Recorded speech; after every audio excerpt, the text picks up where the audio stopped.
இந்த மாதவிடாய் காலத்துல ரத்தப்போக்கு குறைவா வெளிப்படுறதுக்கு ஒன்று வந்து இன்னைக்கு இருக்கக்கூடிய இளம் பெண்களுக்கு இருக்கக்கூடிய பிரச்சனை சினைப்பை நீர்க்கட்டின்னு சொல்லக்கூடிய பிசிஓடி பிசிஓஎஸ் பிரச்சனை, எஃப்எஸ்ஹெச் எல்ஹெச் மாதிரியான ஹார்மோன்ஸோடைய இம்பேலன்ஸு, அதே மாதிரி ப்ரொலாக்டினோடைய ஹார்மோனுடைய அளவு அதிகமாக இருக்கிறது, தைராய்டு சார்ந்த பிரச்சனையோடு இருக்கிறது, இது எல்லாமே முக்கியமான ஒரு காரணம்.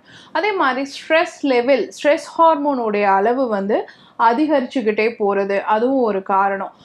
தூக்கமின்மையினால் பாதிக்கப்படுறது அது ஒரு முக்கியமான ஒரு காரணம். இன்னைக்கு வந்து ஊட்டச்சத்துள்ள உணவுகள் நம்ம சாப்பிட்றோமா, நல்ல இரும்பு சத்துள்ள உணவு, கால்சியம் சத்துள்ள உணவு சாப்பிட்றோமானா கிடையாது. அதுவுமே இரத்தப்போக்கு குறைவாக இருக்கிறதுக்கு முக்கியமான ஒரு காரணம்.